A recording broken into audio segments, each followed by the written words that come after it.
Alors, dans la palette de pages, vous avez normalement donc les gabarits qui sont au-dessus de la ligne horizontale et vous avez les pages sous la ligne horizontale, on en avait parlé. Je vais rapidement remettre en configuration comme on l'avait fait la palette de pages, c'est-à-dire tout mettre à l'horizontale. Donc dans le menu de la palette de pages que j'ai détachée, bien sûr, elle était attachée sur le côté là au début. J'ai été la prendre. Alors, voilà. Elle ne veut pas y aller, du coup. Elle est trop grande, trop large. Donc pour ceux qui ne se souviennent pas, je répète cette histoire de la palette page. Elle est là éventuellement sur le côté. Quand vous demandez menu fenêtre page, window pages, vous avez la palette page. On peut la détacher du groupe de palettes sur le côté en la prenant par son nom. Voilà. Ensuite, on va faire les pages à l'horizontale en allant dans le menu de la palette page jusqu'à la dernière ligne option de panneau. Vous décochez, pour les masters, vous décochez montrer verticalement. Comme ça, les gabarits du dessus sont montrés horizontalement. Et puis également, dans le même menu, l'avant-dernière ligne cette fois, montrer les pages horizontalement. Montrer les pages horizontalement. Vous avez les pages qui se montrent horizontalement si vous élargissez la palette évidemment. Et alors, les gabarits ici, je vais les agrandir un peu par les options de panneau. À la place d'avoir des icônes petites, je vais demander des grandes icônes. Voilà. Donc tout le document est basé sur une grille modulaire, je vous avais expliqué, c'est ce qui permet d'avoir un document qui a une structure derrière. On sent que chaque page est basée sur une structure derrière, c'est pas du n'importe quoi. D'une page à l'autre, ça ne change pas complètement. Mais malgré tout, quand on passe d'une page à l'autre, il faut positionner les textes et les images pas de la même manière sur toutes les pages, de manière à ce qu'il y ait de la variante dans le document. Donc c'est le secret d'une bonne mise en page, de la variation d'une page à l'autre, mais malgré tout une structure qui est derrière et qu'on la sent. Voilà, donc c'est vraiment une toute petite approche du système de grille modulaire. C'est le secret pour faire des mises en page qui en jettent. Alors, les pages utilisent donc des gabarits. Bon, il se trouve qu'il y avait un gabarit A qui a servi au départ à faire la grille modulaire. Ça ne contient que des blocs horizontaux. Mais au départ de ces gabarits A, comme on le voit, il y a un gabarit B qui a été fait. Le gabarit B utilise le gabarit A. Il y a un gabarit C qui a été fait. Le gabarit C utilise le gabarit A. On a un gabarit D qui utilise le B. Ah tiens, il utilise le B sur la page de gauche, le C sur la page de droite, c'est pas interdit. Donc voilà, on a des gabarits en cascade. On appelle ça des gabarits en cascade. Ou du parentage de gabarits.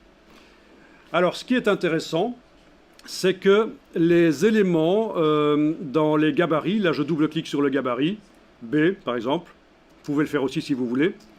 Quand vous êtes en affichage normal, vous voyez toute la structure du document et vous voyez que les blocs qui sont inaccessibles ici parce que le calque qui les contient, c'est le calque image et texte, il était verrouillé. Si je le déverrouille, les blocs sont accessibles.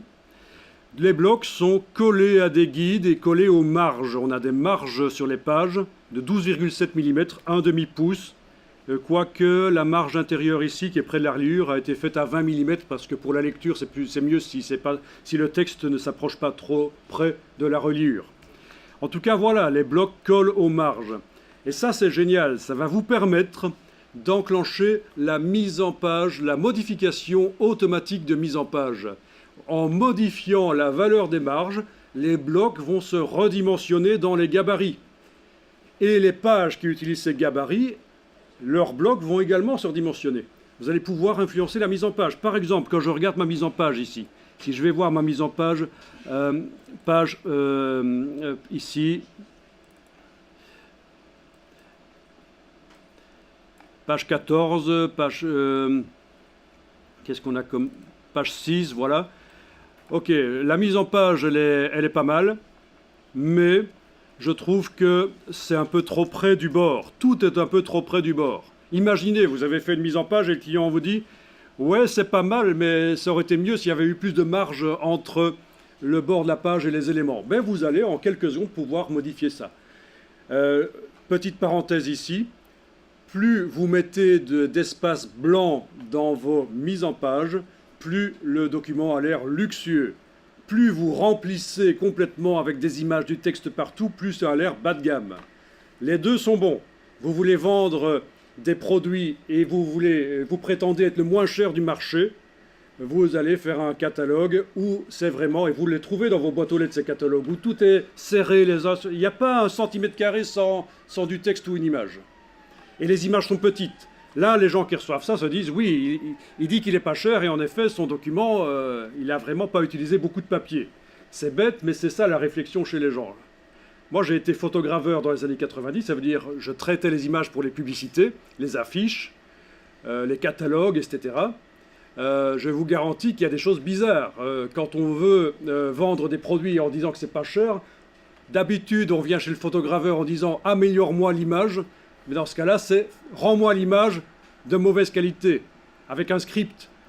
Comme si l'impression était de mauvaise qualité chez l'imprimeur, comme si ça avait été imprimé pour quelque chose, ça l'a coûté pas cher de l'imprimer. Voilà, ça c'est quand on veut donner une impression cheap, on remplit complètement et des images même pourries si on veut vraiment donner cette impression-là. À l'inverse, vous voulez donner une impression classieuse, vous avez intérêt à mettre du blanc un maximum dans les images. Alors du blanc, c'est pas nécessairement la couleur blanche. Donc du blanc, c'est pas nécessairement la couleur blanche, ça peut être des fonds en couleur qui sont vides. Je vous montre ici un bouquin que vous ne devez pas acheter nécessairement. Donc je vous pousse pas à l'acheter parce qu'il est cher. Mais ce qui est intéressant, c'est de savoir qu'il existe ce bouquin. C'est un bouquin pour ceux qui sont avancés dans la mise en page. Il s'appelle White Space is not your enemy. Donc les espaces blancs, les espaces vides ne sont pas votre ennemi. Et donc c'est un bouquin qui explique que vous avez vraiment intérêt, quand vous faites des compositions, des mises en page, à faire des espaces vides pour que ça ait l'air classieux, pour ça respire en fait. Et ça invite à la lecture. Hein.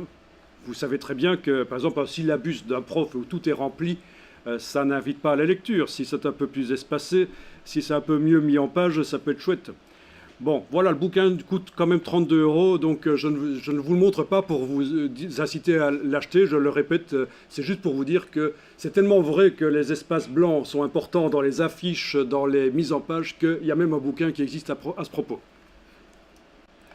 Alors voilà, je repasse en affichage normal. Bon, donc, ce qu'on va faire ici, je vais peut-être agrandir la palette page comme ça sur tout mon écran et demander que les pages en bas, les vignettes soient plus grandes.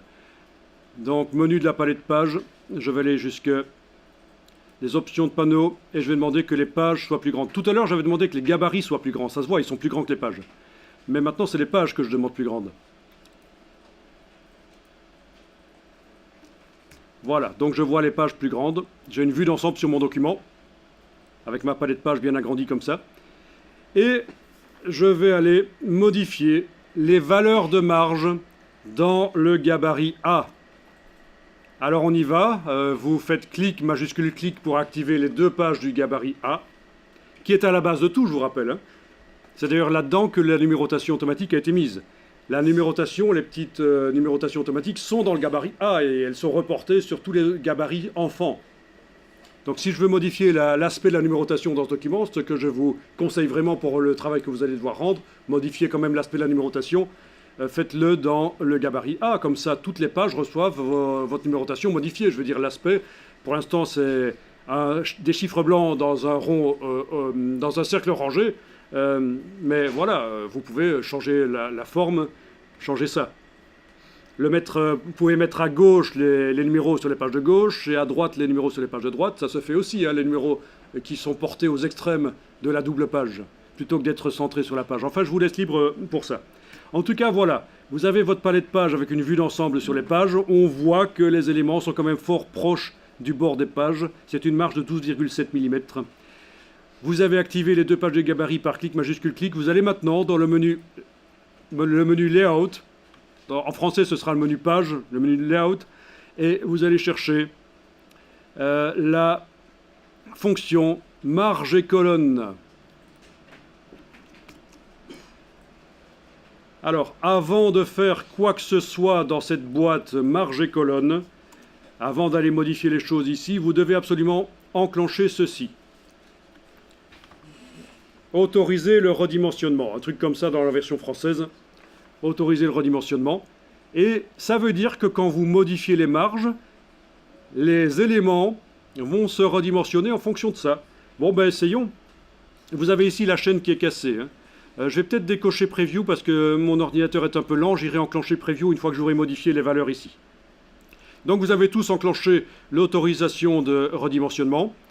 Je vais ici mettre comme marge intérieure, donc près de la reliure, ce qu'on appelle le petit fond dans la version française. Je vais peut-être aller mettre 30 mm au lieu de 20. Au-dessus du document, je vais les mettre 15. En dessous, alors petit conseil quand vous faites des mises en page, mettez toujours un peu plus d'espace en dessous qu'au-dessus. Comme ça crée une espèce de socle. On a l'impression que les éléments sont sur un socle. Stabilité. 20. À l'extérieur, par rapport au bord extérieur des pages, je vais éventuellement mettre 15 aussi. Et alors je vais cocher l'aperçu ici et on devrait voir que ça modifie tout. Ça va calculer normalement. Voilà, ça calcule. Et voilà, ça a bougé. Voilà. Ça a marché. J'ai plus d'espace en dessous. Des pages. Un peu plus d'espace au-dessus et à gauche. Et beaucoup plus d'espace au milieu. On va y aller encore plus fort. Allez, je décoche la preview ici. Et je vais aller encore plus fort. On va faire vraiment beaucoup d'espace autour de ça.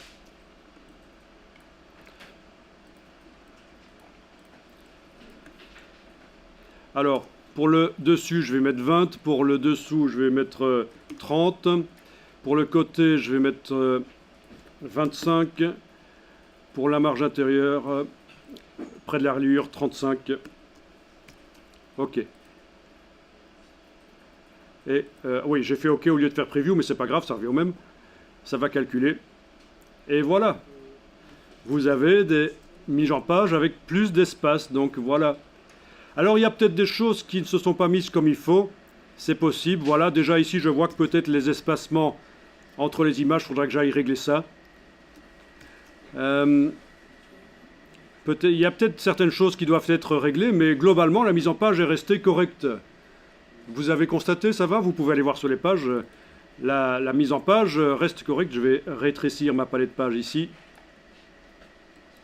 Donc très intéressant ça. Au départ d'une mise en page, vous pouvez en faire une variante avec voilà, plus d'espace. C'est quand même mieux. Voilà, c'est quand même mieux quand on a plus d'espace.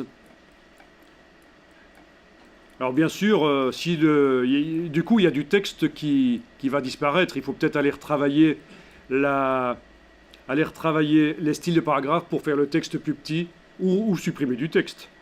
Donc forcément, oui, hein, si la taille du caractère est restée la même,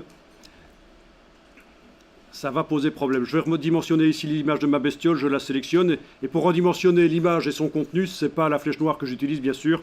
C'est l'outil de transformation manuelle. Quand on veut redimensionner un bloc et son contenu, voilà, je prends une poignée du coin avec Alt majuscule, je redimensionne, je lâche le bouton à souris, puis les touches Alt majuscule.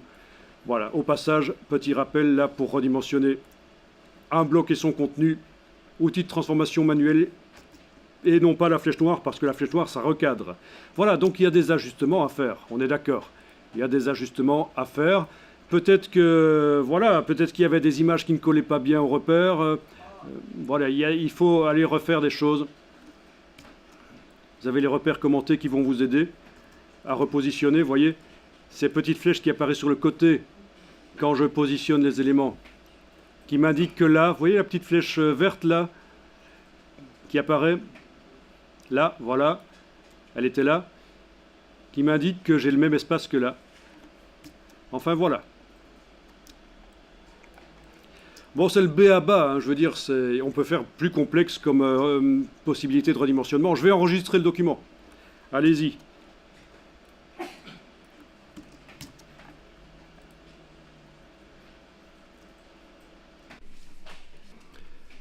Alors, ceci est important, vous n'êtes pas limité à cette structure-là, c'est-à-dire que vous pouvez modifier les marges et même l'orientation du document. Même si vous avez commencé déjà le document, vous pouvez décider en cours de route de modifier les choses. Alors par exemple ici, si je vais dans le menu Fichier, format de document. Fichier format de document, je décide de passer vers une orientation verticale. OK. Vous voyez ce qui se passe? J'obtiens des pages verticales, mais rien n'a bougé en fait. Les éléments sont vraiment restés comme ils étaient sur les pages horizontales. C'est pas bon. J'annule. Édition annulée. Ce que je peux faire, c'est aller, avant de modifier le format du document, de passer de l'horizontale à la verticale, je peux aller dans le menu page, marger colonne, aller enclencher ceci, activer l'ajustement de la mise en page. Du coup, quand je refais la même opération, fichier, format de document, je passe en vertical, eh bien, la mise en page s'adapte. Alors, il faut adapter un peu les choses, notamment la hauteur des images n'est pas prise en compte, mais si vous faites bien coller vos blocs, dans les gabarits, ils collent de façon les blocs aux marges roses, ça fonctionne pas trop mal. Donc dans ce cas-ci, je dois agrandir le bloc ici, demander objet, ajustement, remplir le bloc proportionnellement, voilà. Bien sûr, repositionner l'image, c'est du basic InDesign, ça. Ici, les images, il va falloir que j'adapte aussi, que j'agrandisse. Donc il y a un peu d'adaptation, mais on peut faire passer à un certain moment, décider, tiens, mon document finalement, il ne sera pas horizontal, il sera vertical. Objet, ajustement, remplir le bloc proportionnellement. Voilà, donc en quelques secondes, je suis passé d'un document qui était horizontal à un document vertical. Je vais l'enregistrer.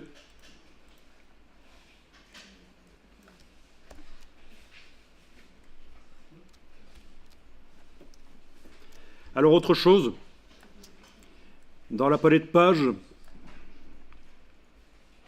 je vais pouvoir activer le gabarit qui est à la base de tout. C'est le gabarit A. Clic, majuscule, clic. Je peux même double-cliquer sur lui, aller le voir. Voilà, il est là derrière, son contenu. C'est lui qui est à la base de tout, puisque tous les autres gabarits sont ses enfants. Ou petits-enfants d'ailleurs. Quand on a des enfants du gabarit B et C, ce sont les petits-enfants du gabarit A.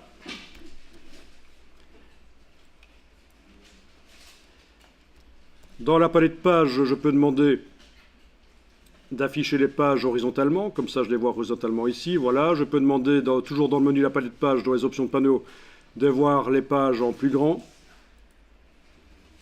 Voilà. Donc je suis en train de travailler sur le gabarit A, c'est indiqué ici, gabarit A. C'est indiqué en bas à gauche aussi. Et je vais aller modifier ces valeurs de marge. Et là aussi, ça va modifier tout le document. Si j'ai un document avec des centaines de pages, ça va le modifier. Donc, menu page, marge et colonne. Activer l'ajustement de la mise en page doit être coché avant que je modifie les valeurs de marge ici. Donc, c'est le cas, c'est activé. Ici, la chaîne doit être cassée pour que je puisse mettre des valeurs différentes un peu partout. Alors, ce que je vais faire, c'est peut-être décocher la case aperçue, sinon ça va prendre un peu trop de temps pour calculer pendant que je modifie les valeurs. Donc, je vais ici, par exemple, augmenter à 40 le bas de la page, augmenter à 20 le haut de la page. Les côtés gauche et droit, je peux faire 15 et 15 à la place de 12,7. 12,7, c'est juste un demi-pouce. C'est pour ça que ce sont des valeurs bizarres. Donc voilà, j'ai des marges plus grandes. Je coche la case aperçue. Il faut regarder ce qui va se passer ici sur la page, sur les pages. Et bien voilà. On a plus d'espace en bas, 40, c'est ce que j'avais demandé. On a plus d'espace en haut, 20. Donc vous voyez qu'on arrive à modifier ça. Je vais encore y aller franco encore plus. Je vais mettre 40 au-dessus, 60 en dessous. 25 sur les côtés, je coche la case aperçue, ça va modifier la mise en page, voilà, on a plus d'espace, vous voyez.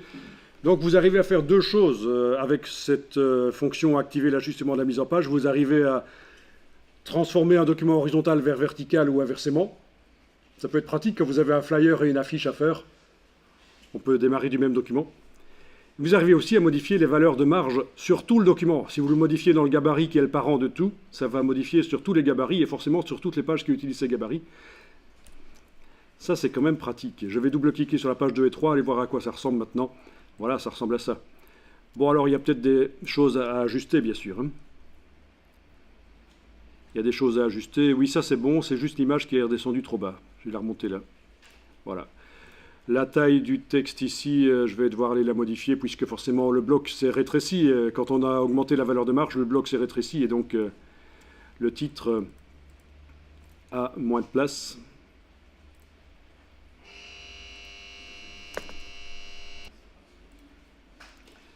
Bien. Il faut peut-être supprimer certains blocs. Là, il n'y a plus la place que pour 2 images. Redimensionner les images ici. Donc, vous voyez, c'est quand même très souple. Vous démarrez d'un gabarit qui vous aide à faire les choses. Et en plus, vous avez la possibilité de vous en éloigner. Donc, ça veut dire que si vous ne voulez pas devenir des pros de la mise en page, tous les documents InDesign de mise en page que vous allez faire par la suite, parce que ça peut quand même être pratique pour constituer des dossiers, des choses pas mal, vous allez pouvoir les faire au départ de ce document que je vous fournis et le modifier.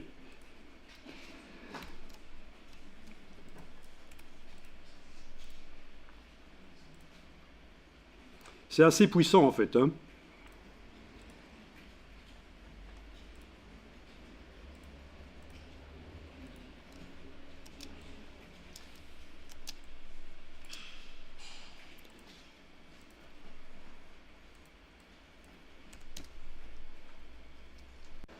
Bon, la numérotation, vu qu'elle ne collait pas aux marges, elle est restée en place. Et donc c'est un peu foireux, je vais la repositionner. Alors on va faire ça ensemble puisque vous avez des questions là-dessus. La numérotation, elle a été mise dans le gabarit A, qui est utilisé par tous les autres gabarits. Je double-clique sur le gabarit A. Il est bien indiqué en bas à gauche de la fenêtre du document que je travaille dans le gabarit A. Je le dis parce que quand je dis de double-cliquer sur le gabarit A, il y en a qui font juste cliquer. Et ils n'ont pas quitté la page du document, et ils ne sont pas allés dans le gabarit. On est bien dans le gabarit A, et c'est ce qu'on voit ici. Voilà. Donc je vais zoomer sur... je vous le montre, vous allez pouvoir tester après. Je vais zoomer sur mon bloc là. Il est sur un calque spécial qui s'appelle numérotation. Donc je vais déverrouiller le calque numérotation. OK. Et le voilà. Donc je peux changer la police de caractère. Je choisis... j'ai même pas besoin de sélectionner avec l'outil texte. Le fait que le bloc soit sélectionné avec la flèche noire, ça va aller. Donc menu texte caractère. On peut changer la police.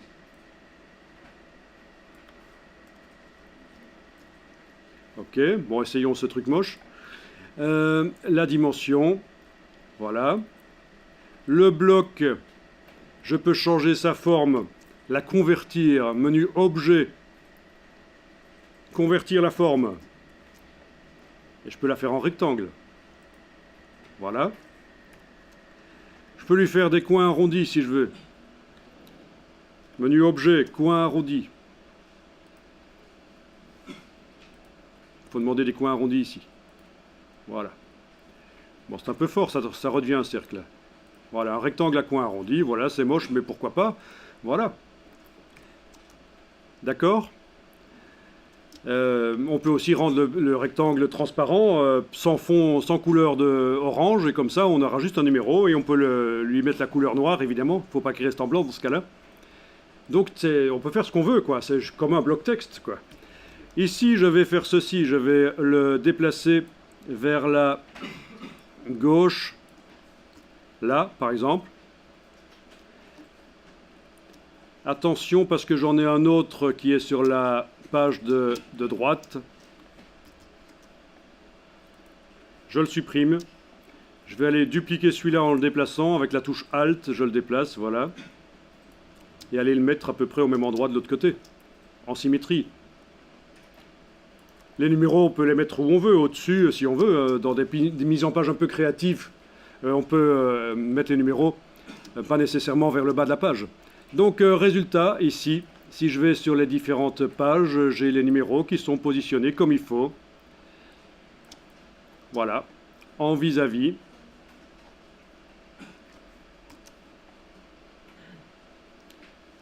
Alors, si pour certaines pages, le numéro m'ennuie, ben, vous pouvez le supprimer de la page. Si c'est une publicité, par exemple, ou si le numéro vient comme ici sur une image et que ça m'ennuie, bon, dans les magazines que vous feuilletez, toutes les pages ne sont pas numérotées, hein. C'est de temps en temps qu'il y a le numéro de la page. Donc voilà, il va falloir, dans ce cas-là, déverrouiller, parce qu'il n'est pas accessible, il vient du gabarit. Avec la flèche noire, il faut enfoncer CTRL majuscule et cliquer sur lui, commande majuscule quand on est sur un Mac, CTRL majuscule quand on est sur un PC. Une fois qu'il est déverrouillé, vous enfoncez la touche suppression pour le supprimer. Ou, si vous voulez vous donner la possibilité de le faire réapparaître, un jour, vous allez chercher Objet, Effet, Transparence, et vous le rendez transparent, à 0. Voilà, comme ça il est toujours là si je veux le faire réapparaître un jour, mais il n'est plus visible. Donc il y a quand même pas mal d'endroits où les numéros peuvent être gênants, et vous les supprimez comme ça du gabarit. Oui, il y a aussi une possibilité de faire un gabarit enfant qui ne possède pas de numéro, mais c'est un peu plus compliqué. Pour les débutants, ceci est très bien.